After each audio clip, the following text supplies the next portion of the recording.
Greetings. In this tutorial, I'm going to walk you through Advanced Scene Switcher and using macros to make your life a lot easier in that you can automate a lot of what you would normally do, thus making it a lot easier to do a YouTube video. If I go through the tutorial too quickly, click on the icon at the bottom right-hand side of your screen where you can change the speed either up or down, or pause and go through the tutorial like that. Having said that, let's get straight into it and I'll show you what is going on. Here I'm on the internet, as you can see, and I'm going to go into Advanced Scene Switcher. Here we can see OBS Advanced Scene Switcher. Click on this. This brings us onto the OBS broadcast software plugin, and here you can see that it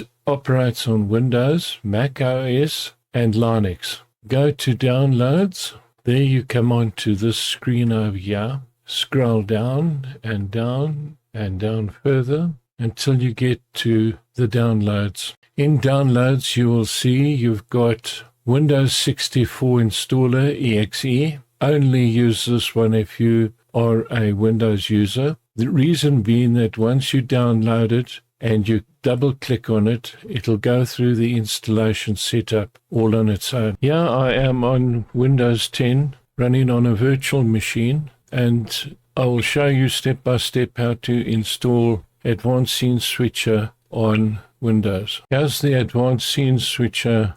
I'm going to download this onto Windows 10. Here you can see on this here under Downloads, I've gone down to Advanced Scene Switcher. I'm going to double click on it. Do I want to do that? Yes, I want to allow it to install. Accept that. It's putting it into the right position, and install. Finished. So this now is installed on your Windows computer. If you are running OBS, go out of it and restart it in order for this to take effect.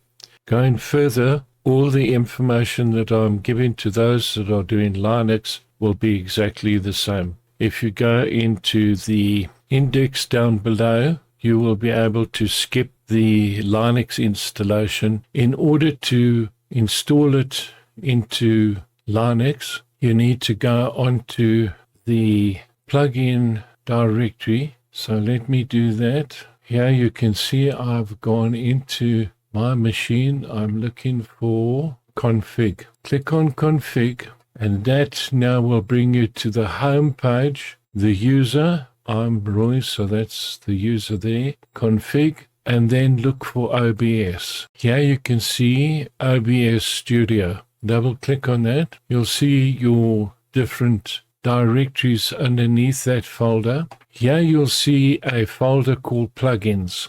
If you do not have this folder, you must create it by right-clicking and create a new folder. I'm not going to create the new folder because I've already got it there, but click on that to create the new folder and name it exactly as it is there, plugins. If I double-click on this, here you can see all of the plugins that I've got. Having done that, if it is the Advanced Scene Switcher tar.xz that you are installing, click on it.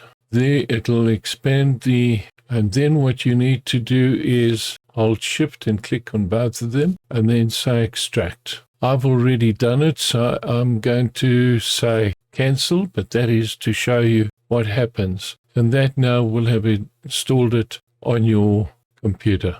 If it is a .deb file, like this one here, you can double click on it, save it, and then in my case here, if I look for it, it'll be under Downloads, and it'll be, here you can see Advanced Scene Switcher. I've got another one over there, so double click on it, and you'll see over here, it'll bring you, in my case, I'm using a program called GDebi, and there is a link to it in my different YouTube videos that I've made. it might be worth your while to just go onto it and have a look how to do it. Here you can see it's telling me that I've already got it installed. I can reinstall the package or I can remove the package. So I'm going to do that there, and I'm going to go out of this here. Here you can see that I'm on the main screen of my computer on OBS itself. I have got Advanced Scene Switcher on my computer.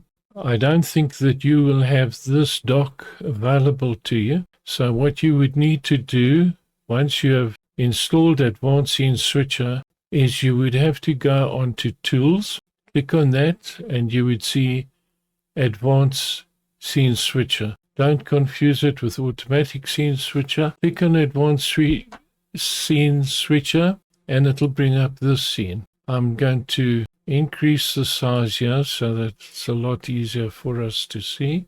I have already put in 4 scenes here, scene 1, 2, 3, and 4. Scene 1, scene 2 is my ugly face. Scene 3, my LG screen. And scene 4 is this interface here. On general, we can see it's active and we could stop it with that. As I said before, you can modify macros in active or in inactive. It doesn't matter, and it will record it automatically. So having said that, I'm going to go on to macro. I've deleted all the macros that I did have in order to show you step by step what's going on. Start off by clicking this here, macro 1. I am going to leave it on macro 1, so I'm going to say OK. We can now go to load it. If, and we've got scene, but we don't want to use scene. Although I'm going to use it on scene 1, I've got a media file in that scene 1. So what I want to do is I want to go down to media. There it is there. I'm going to say any media source on, and that would be on the scene. So going into there, I would say on scene 1. State matches, and it's plain. I don't want to do that. I want to give it a time specification, because if I accept it like that, as soon as this macro runs, it'll switch to scene 2 automatically, but I want to allow that scene to just about complete. So I'm going to say time restriction matches, time restriction shorter than, time longer, time remaining shorter, time remaining longer. I'm going to say time remaining shorter than, let's call it 1 second. That there now has completed that piece of the macro. We now need to go into this piece here. I wanted to switch the scene. I wanted to actually do it. I don't want to preview it. I want it to actually happen. And I wanted to move to another scene. So I've got scene with name, next scene in the scene list, previous scene in the scene list, and scene in the scene list at position. I'm going to accept this next scene in the scene list, which would be scene number 2. Transition. You can leave it open, or you can current transition, cut or fade. I'm going to say fade, and I'm going to give it 1 second. I can now close this down. I can go onto here.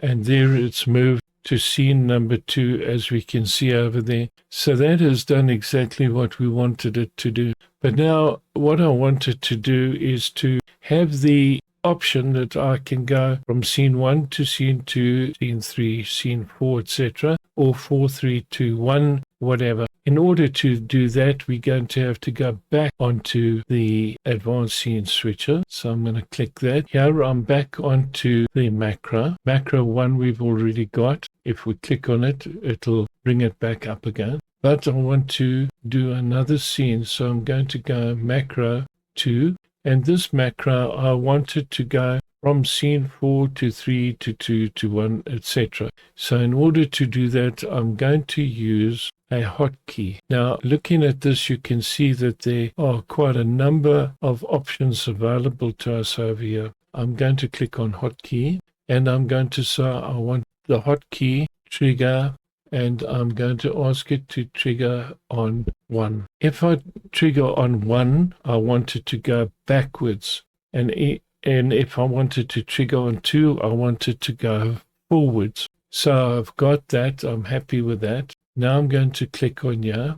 I want it to switch the scene in the program, and I want to have the previous scene. I will click on previous scene in scene list. Transitions again, we can use fade. I'm going to tell it 1 second, which I'm happy with. Now we can do another one. We can add another macro. I'm going to do macro 3, and this one again will be with a hotkey. If the hotkey is pressed, macro trigger, I'm going to call the hotkey trigger 2, because now I want to go up. Click on that, switch scene. We're going to leave it again on program. Here we're going to drop down this, and we're going to say next scene in the scene list. Here we're going to use transition again, and we're going to use fade. I'm going to accept 1, and that is fine. I'm happy with that. So I can now close this whole lot.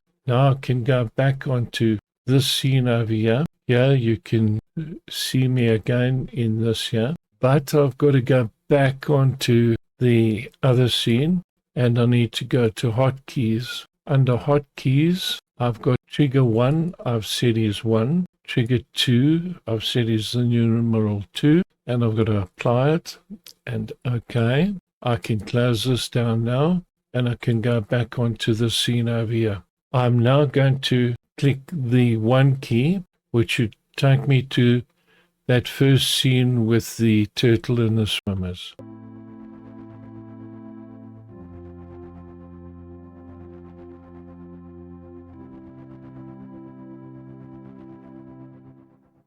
And I press number 2. It's already gone to 2 because the hotkey has done it automatically. I can now go to scene 3, which is my LG screen, which is on the right hand side. There you can see the logo for it. If I press it again, it has gone back. Yeah, I have gone back to the opening screen on Advanced Scene Switcher. And as you know, your stop and start is over here to get it stopped and started. If we click on this one here, it brings up a whole menu up at the top here. If we click on one of them, you'll see a warning come up. Development for this tab is stopped. Please consider transitioning to using macros instead. This hint can be disabled in the general tab. If we go back to the general tab, it might be a good idea to go through them and just have a look what they're about. But I personally would not use them, owing to the fact that they are discontinuing this and wanting to use the macro going forward. So I never open that screen there. I always keep it closed, as you can see over there. Going back onto macros, you do know that if you want to delete a macro, you would go to the bin over here and just drop it in the bin. It will ask you if you're sure that you want to do it or not. Macros, they can be renamed. There I've got it as macro 1, but I could call it anything, example, or for that sake I could call it example 1 or whatever. I've just left it like this for clarity's sake to make it easier to understand. So you do know now that you can change that over here.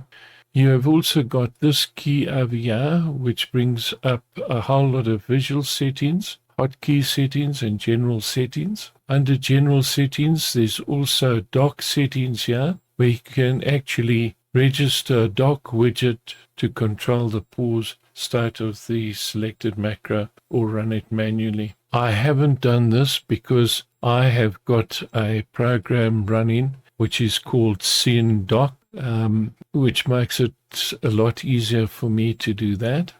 Run macro. If you click this on and you deselect all of these, they won't be operational, and you can then check the actual preview of it. You can see what it does, which is a handy feature. Run macro in parallel to other macros.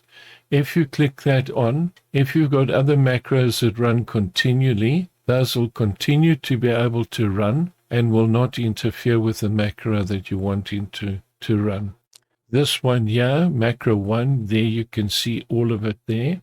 If we go here, we can move this up, and you can see that there is another option. If I do this, you will see that there is another option down below here. If I click that, it'll bring up another option there. This option is else. In other words, if this runs and it doesn't operate to do whatever you want it to do, it'll go to this one over here. You do know that if you've got more than one like that there, for instance, by clicking that, you delete it, and by clicking this, you delete it. So now you know there is an option there also. This one here we've got, and we don't have any other options running there. Going to macro 2, you've gone through that with me, the hotkey and that one and what it actually does. You've gone through 3 with me as well. I have done a couple more, and I will just show them to you. Macro 4, if hotkey is pressed, macro up hotkey. Now what this does is I'm using the arrow keys on the keyboard. If I press here, you can see it on the bottom here. I'm on scene 1 there, okay? And if I press 2, it goes to 2, 3, 4. Macro 4 does the down, and macro 5 does the up. There you can see if hotkey pressed and you've got to assign it a key, I used the left arrow key to go down. In number 5, I did the same thing again, but I used the right arrow key to go up, which is a handy situation. If you want to copy this, I would suggest making a screenshot of it, and that'll help you to see what is happening with that. Macro 6, I've done something similar, but in this one here, I've used the up and down arrow key, and I've said in the program here, if arrow key is pressed and it's macro open scene 1, I press the down key. Yeah, you can see I've pressed the down key there, and it's gone to scene 1. If we go on to this one here, macro, you can see if hotkey is pressed, macro open scene 4. That is the up key. If I press it, there it's gone to the up key. So those are just a couple of handy tips to see if you can do a lot more with this program than what meets the eye. If I go on to, and I put a new one, a macro 8 on, for instance, there it's at macro 8, but 7 is down here, so I can always move it up and down there. So I've moved it down. This one here, if I said do another one, as you can see, there's a tremendous amount of opportunity that you have to select what you need to do, and you can see the list is very, very good. I'm not saying everything is there, but this program is being continually upgraded. Having said that, now you've seen how easy it is to do this, and I hope that this helps you in a tremendous way and makes it easier for you to go forward. Having gone through this tutorial, you can now see that it is not that difficult to do. It just takes a little bit of time and thought. If you have benefit from this YouTube, I would be grateful then if you would give me a like and a subscribe, because it makes it easier for me to get the algorithm going in YouTube so that more people can benefit from it. If there are any suggestions that you have regarding the tutorials that I do, please contact me, send me an email, and I will be happy to see if I can change something or improve something. I will see you again soon. Thank you.